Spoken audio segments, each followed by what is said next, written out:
Olá, seja bem-vindo, seja bem-vinda à nossa novena de Natal.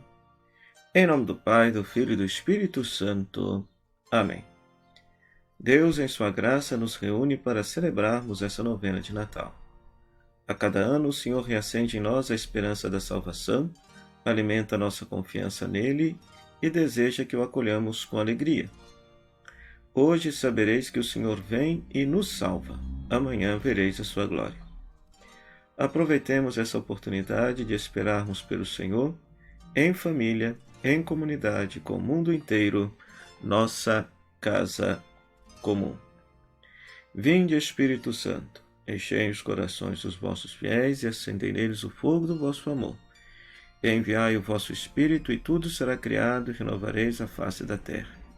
Oremos, Deus que instruístes os corações dos vossos fiéis com a luz do Espírito Santo, fazei que apreciemos retamente todas as coisas, segundo o mesmo Espírito, e gozemos sempre da sua divina consolação, por Cristo, Senhor nosso. Amém.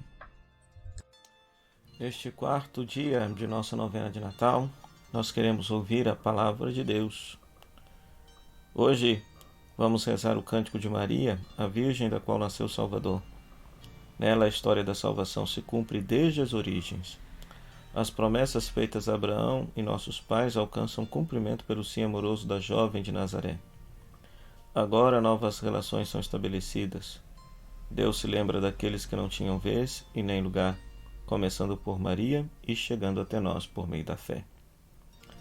O texto que eu proponho que você reze, que nós rezemos nesse dia, é Lucas capítulo 1, versículo 46 a 56.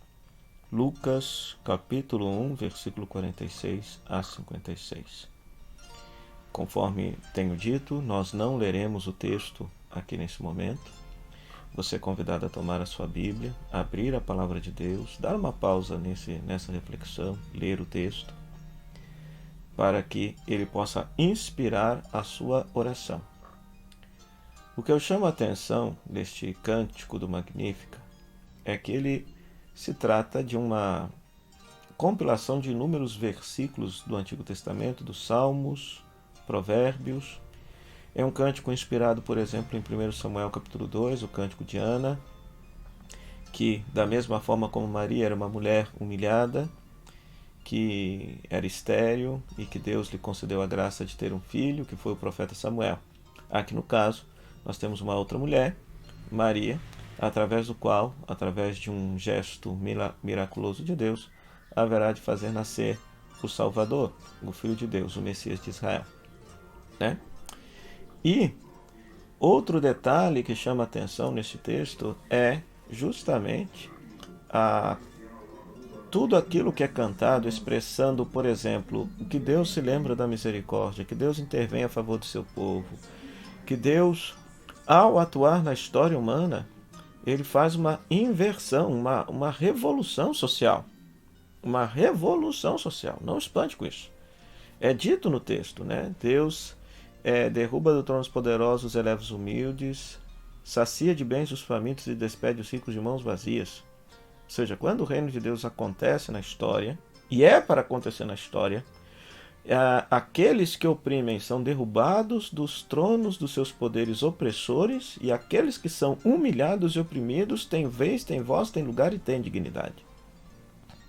Então esse cântico aqui é como se fosse uma profecia de Nossa Senhora, né? Ela exerce um caráter de ser uma profecia. Por quê? Porque ela está dizendo que aquele que está no ventre dela haverá de realizar tudo isso para o povo de Israel, né?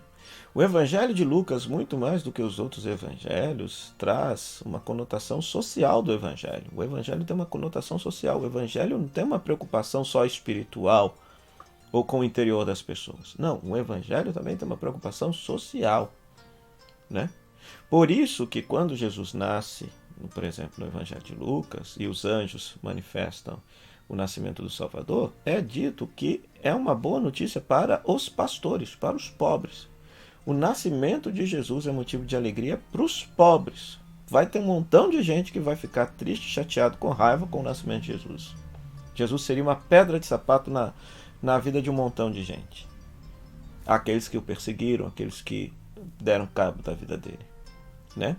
Então, é muito interessante esse cântico, né? Porque narra que Deus de fato intervém, lembra do seu povo, lembra com misericórdia, com carinho do seu povo, mas ao mesmo tempo, quando Deus intervém na história humana, Deus promove uma revolução, promove a justiça no mundo. E o que é a justiça? Derrubar do trono aqueles que oprimem, que matam, que ferem a dignidade humana das pessoas, devolvendo, ou seja, elevando todos aqueles que são humilhados, espezinhados e que têm a sua vida sofrida e marginalizada pelos poderes gananciosos deste mundo. Então este cântico, ele é um discurso. Então você vai ler 1, 2, 3 vezes esse texto e vai fazer a leitura orante. Você, nessa leitura pausada, atenta do texto, você vai se deter naquela palavra que mais te chamou a atenção. Por que aquela palavra te chamou a atenção? O que tem a ver com a sua vida? Depois, você, a partir dessa palavra, você vai conversar com Deus, elevar a Deus a sua oração, e depois você vai assumir um gesto concreto para poder praticar esta palavra. E dessa maneira você estará se preparando para celebrar o mistério da encarnação, o mistério do nascimento do Salvador. Que Deus te dê. Após você fazer a leitura orante da palavra, deixo aqui algumas perguntas para que você possa pensar. Quem é Maria no Evangelho proclamado de hoje?